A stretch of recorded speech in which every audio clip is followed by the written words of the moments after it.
نحمده ونصلي ونسلم على رسوله الكريم أما بعد فأعوذ بالله من الشيطان الرجيم بسم الله الرحمن الرحيم قال الله تبارك وتعالى في القرآن المجيد رضي الله عنهم ورضوا عنه ذلك لمن خشي ربه صدق الله مولانا العظيم مولاي صل وسلم دائما ابدا على حبيبك خير خلق كلهم. اللہ رب العزت کا بے پناہ لطف و کرم اور احسان عظیم ہے کہ جس نے ہمیں آج جمعۃ المبارک کی عظیم اور بابرکت محفل میں اکٹھے ہونے کی توفیق عطا فرمائی. سب سے بڑھ کر یہ کہ ہمیں دولت ایمان سے بہرامند فرمایا. آج ہمارا موضوع گفتگو امیر المومنین حضرت ابو بکر صدیق رضی اللہ تعالی عنہ کی سیرت و فضائل و مناقب. آج کے دور میں صحابہ اور اہل بیت اطہار، اگر آپ سوشل میڈیا دیکھیں تو اس میں ایک جنگ نظر آتی ہے.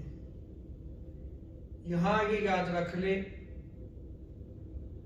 کہ صحابہ کرام کا ادب و احترام بھی لازم ہے اور اہل بیت اطہار کی محبت ایمان ہے. صحابہ وہ نفوس قدسیہ ہیں جنہوں نے آقا علیہ الصلوۃ والسلام کا ساتھ دیا، جو آقا علیہ الصلوۃ والسلام پہ ایمان لائے اور ثابت قدمی کے ساتھ حضور کا ساتھ دیتے ہوئے اس دنیا سے تشریف لے گئے. سو جمیع صحابہ کرام کا ادب و احترام لازم ہے. حضرت ابو بکر صدیق رضی اللہ تعالی عنہ کا جاہلیت میں نام عبد الکعبہ تھا.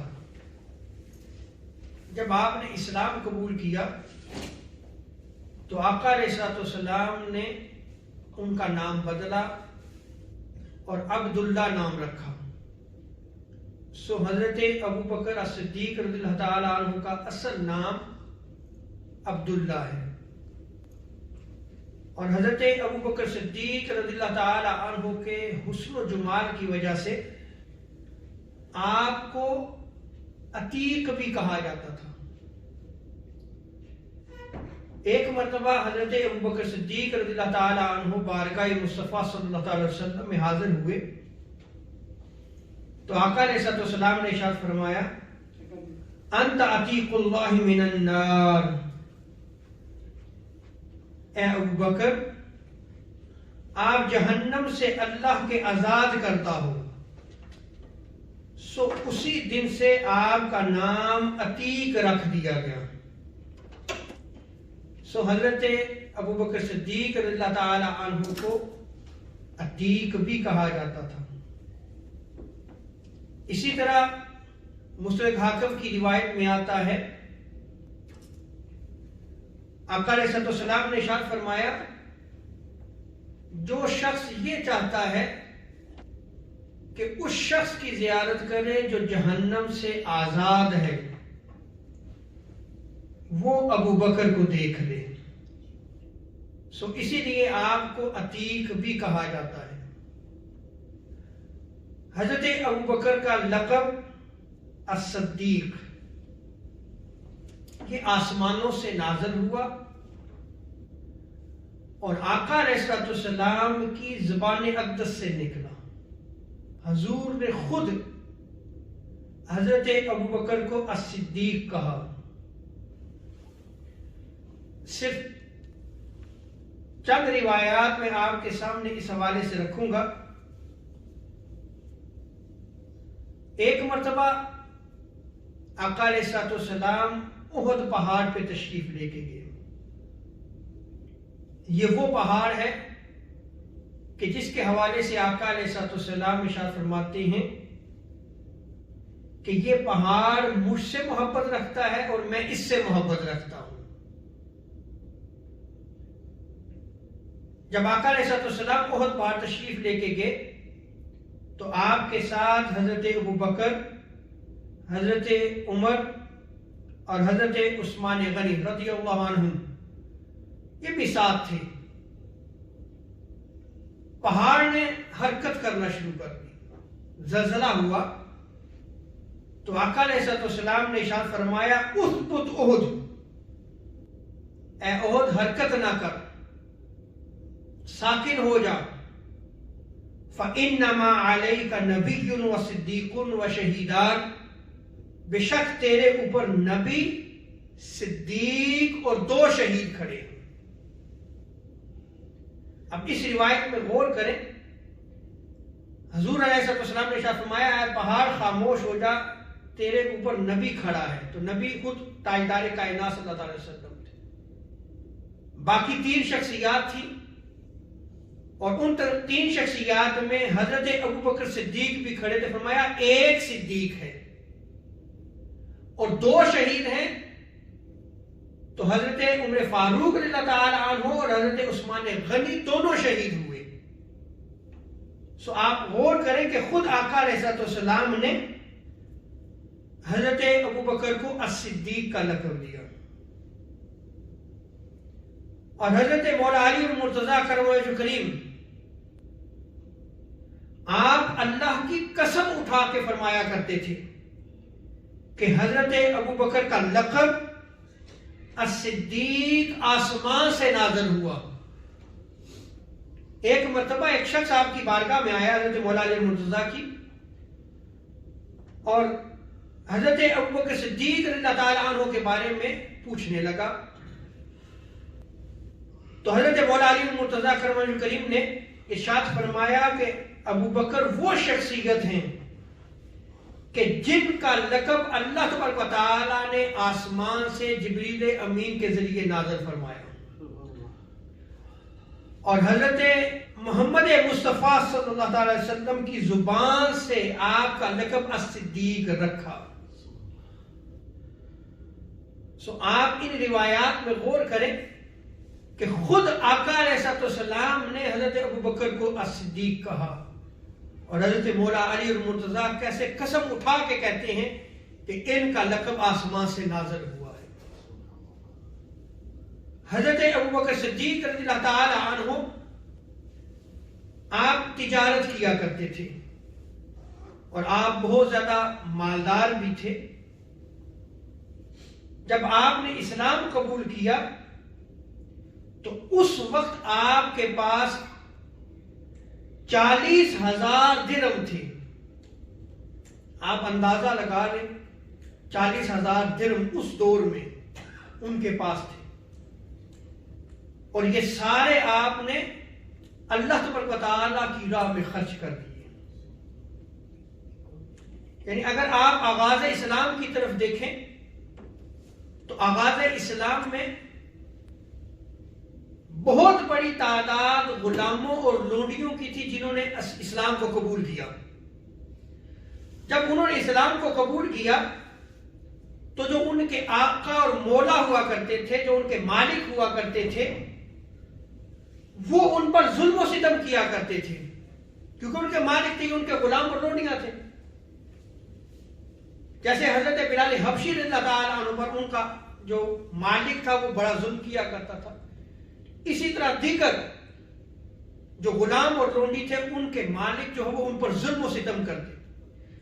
اور حضرت ابو بکر صدیق رضی اللہ تعالیٰ عنہ وہ شخصیت ہیں کہ جنہوں نے ان میں سے اکثر غلاموں کو اور لونڈیوں کو آزاد فرمایا۔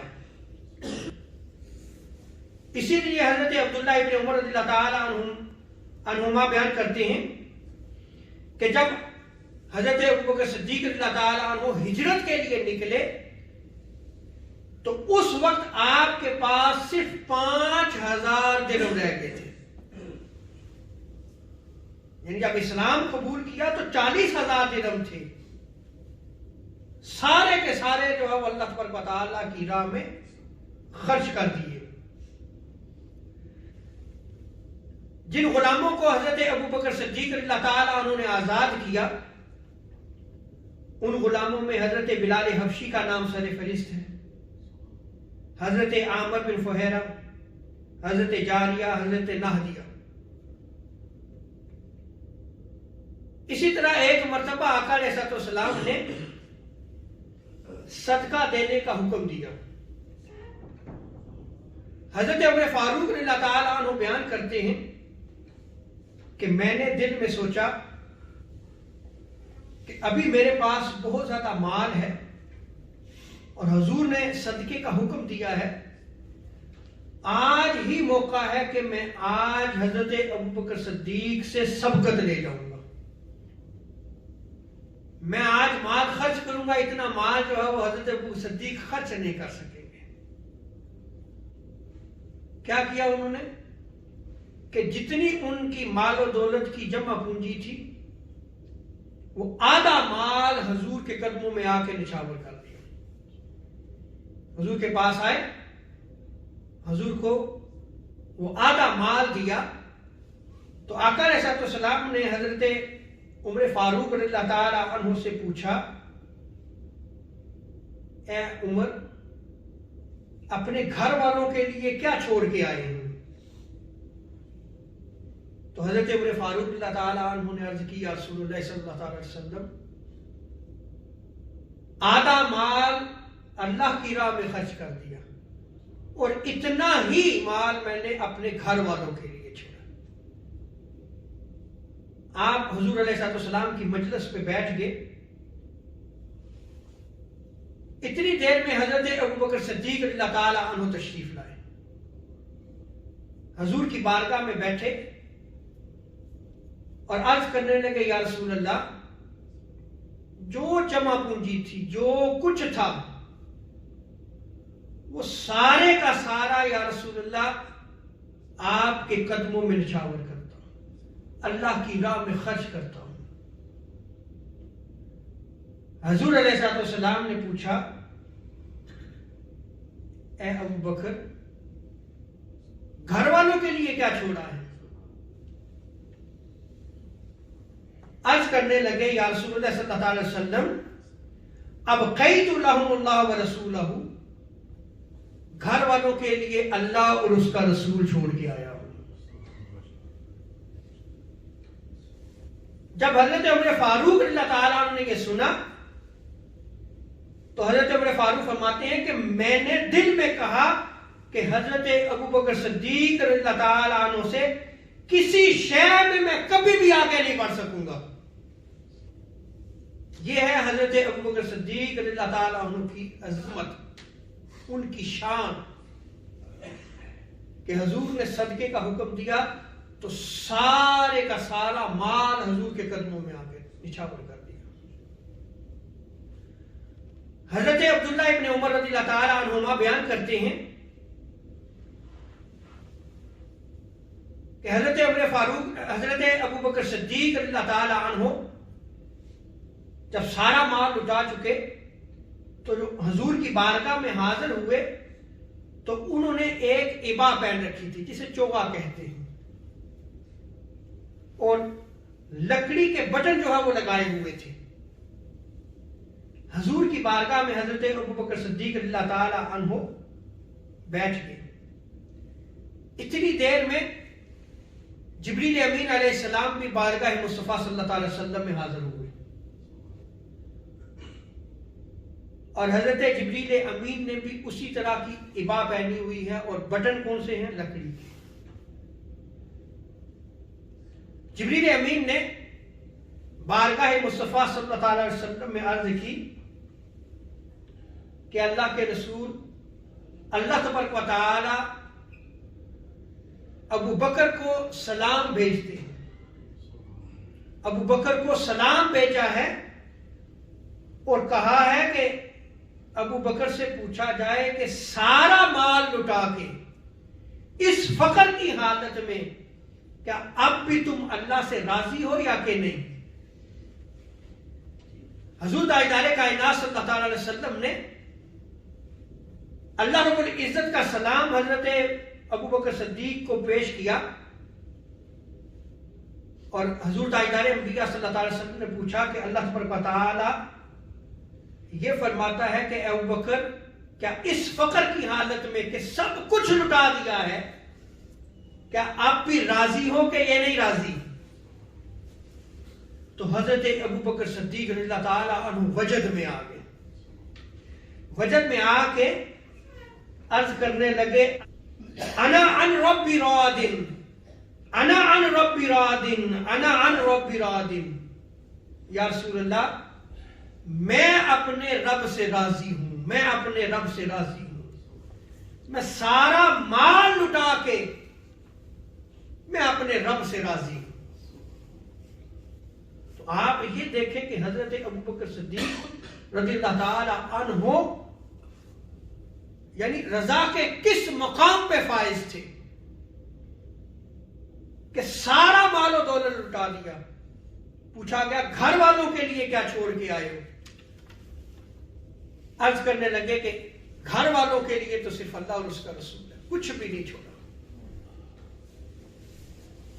اسی لیے حضرت ابو ہریرہ رضی اللہ تعالی عنہ روایت کو نقل فرماتے ہیں کہ حضور تاجدار کائنات صلی اللہ تعالی وسلم نے ارشاد فرمایا کہ کسی کے مال نے کبھی مجھے اتنا نفع اور فائدہ نہیں دیا جتنا ابو بکر کے مال نے مجھے دیا ہے. تو گواہی کون دے رہا ہے؟ حضور تاجدار کائنات صلی اللہ تعالی وسلم. اور جب آقا علیہ السلام نے یہ ارشاد فرمایا تو حضرت ابو بکر صدیق رضی اللہ تعالی عنہ زار و قطار رو پڑے، رونا شروع کر دیا اور بارگاہ مصطفیٰ صلی اللہ تعالی وسلم میں عرض کرنے لگے حل انا ومالی الا لک یا رسول اللہ. یا رسول اللہ میں اور میرا مال صرف آپ کے لیے ہیں، میں بھی یا رسول اللہ آپ پہ قربان جاؤں، میرا مال بھی آپ پہ قربان ہو یا رسول اللہ. یہ روتے ہوئے حضرت ابو بکر صدیق رضی اللہ تعالی عنہ حضور کی بارگاہ میں عرض کرتے ہیں کاش یہ محبت آج ہمارے دلوں میں بھی پیدا ہو کہ جب اللہ کی راہ میں خرچ کیا جائے تو صرف اللہ اور اس کے رسول کی رضا کے لیے، اللہ کے لیے وہ خرچ کیا جائے، کسی کو دکھانے کے لیے نہیں خرچ کرنا چاہیے. کیونکہ اگر آپ نے ریا کے طور پہ شوونگ آف کرتے ہوئے خرچ کیا تو اس کا کوئی اجر و ثواب آخرت میں نہیں ملے گا. آخرت میں جو ہے وہ اس سے محرومی ہوگی اجر و ثواب سے. اور اگر آپ کتب احادیث کا مطالعہ کریں تو آقا علیہ السلام نے، اور یہ روایات جا بجا موجود ہیں، ارشاد فرمایا کہ ابو بکر سے بڑھ کر مجھ پر کسی کا احسان نہیں. یعنی نبی ہو کے حضرت ابو بکر صدیق رضی اللہ تعالیٰ عنہ کے بارے میں یہ ارشاد فرمایا کہ ان سے بڑھ کر کسی کا مجھ پہ احسان نہیں ہے. آج امت کو سوچنا چاہیے. آج ہمارا حال تو یہ ہو چکا ہے کہ ہم صحابہ کے مابین ہم اس طرح بیان کرتے ہیں گویا یہ آپس میں اسی طرح ہی جھگڑتے تھے جیسے ہم جھگڑتے ہیں. ان کی ایسے ہی لڑائیاں تھی جیسے ہماری لڑائیاں تھی. یہ مال و دولت کے نعوذ باللہ من ذالک حریص تھے، یہ تخت کے نعوذ باللہ من ذالک جو ہے یہ حریص تھے. آپ یقین جانیے کہ جس پرفتن دور میں ہم زندگی بسر کر رہے ہیں، آج صحابہ کرام کے حوالے سے، اہل بیت اطہار کے حوالے سے امت آپس میں لڑتی ہوئی نظر آ رہی ہے. تو صحابہ کون ہیں؟ انہوں نے ایمان قبول کیا حضور کو دیکھتے ہوئے، حضور کے دین کی خدمت کی. اور اہل بیت کون ہیں؟ حضور کے گھر والے. نسبتیں دیکھ لیں، بس ان نسبتوں کو دیکھ کے ان کے درمیان اگر جو لڑائی اور جھگڑا ہوا ہے تو خاموشی اختیار کرو. تمہیں کوئی رائٹ نہیں پہنچتا کہ تم منصف بنو. اللہ رب العزت ہمیں صحابہ کرام کا ادب و احترام کرنے کی توفیق عطا فرمائے. حضرت عبداللہ ابن عباس رضی اللہ تعالیٰ عنہما بیان کرتے ہیں کہ آقا علیہ السلام اپنے مرض وصال میں باہر تشریف لائے، یعنی آقا علیہ السلام اس دنیا سے اپنی تشریف لے کے جا رہے تھے، بیمار تھے، تو اسی مرض وصال میں حضور باہر تشریف لائے اور آقا علیہ السلام نے اپنا سر انور کپڑے سے لپیٹا ہوا تھا. آپ منبر پہ جلوہ افروز ہوئے اور اللہ رب العزت کی حمد و ثنا کی. پھر آقا علیہ السلام نے ارشاد فرمایا ابو بکر بن ابی قحافہ سے بڑھ کر اپنی جان اور مال قربان کرنے کے اعتبار سے مجھ پر زیادہ احسان کرنے والا کوئی نہیں ہے. تو دیکھیں خود آقا علیہ السلام نے اس کو بیان فرما دیا کہ ابو بکر نے مال بھی قربان کیا اور جان بھی. جان کیسے قربان کیا آپ نے کہ آغاز اسلام میں جب آقا علیہ السلام دعوت توحید دے رہے تھے اور 39 اس وقت تک نفوس قدسیہ تھے جنہوں نے اسلام قبول کیا تھا، بہت کم تعداد تھی. اور جو مشرکین مکہ تھے جس کے بارے میں علم ہوتا، خبر ہوتی کہ اس نے اسلام قبول کر لیا ہے تو ظلم و ستم کیا کرتے تھے، انہیں مارتے پیٹتے تھے. تو مسلمان نہ آزادی کے ساتھ تبلیغ کر سکتے تھے، نہ دعوت توحید دے سکتے تھے اور نہ عبادت کر سکتے تھے. دار ارقم میں چھپ کے جو ہے وہ دعوت و تبلیغ کا فریضہ سر انجام دیا جاتا. اس وقت مسلمان چھپ کے عبادت کیا کرتے تھے، اس دور کی بات کر رہا ہوں. تو حضرت ابو بکر صدیق رضی اللہ تعالیٰ عنہ نے آقا علیہ السلام سے اجازت طلب کی. یا رسول اللہ اجازت دیجیے، میں کھلے عام دعوت توحید دینا چاہتا ہوں. آقا علیہ السلام نے منع فرمایا. حضور نے ارشاد فرمایا کہ ابو بکر ابھی وہ وقت نہیں ہے، ابھی آپ یہ کام نہ کریں. عرض کی یا رسول اللہ میں دعوت توحید دوں گا. اور آپ حرم مکہ میں گئے اور دعوت توحید دی. پہلے خطیب اسلام حضرت ابو بکر صدیق رضی اللہ تعالیٰ عنہ پہلے خطیب ہیں آپ. جب آپ نے دعوت توحید دی تو جو کفار و مشرکین مکہ تھے وہ بپھر گئے، غصے میں آ گئے اور انہوں نے آپ کو مارنا شروع کر دیا. اتنا مارا کہ لہولہان ہو کے آپ زمین پہ تشریف لے گئے، گر گئے، بے ہوش ہو گئے. آپ کی فیملی والے آئے، اٹھا کے گھر لے گئے، کئی دن تک بے ہوش رہے. آپ کی ذمہ داری جو ہے وہ آپ کی فیملی والے کرتے رہے، علاج معالجہ کرتے رہے.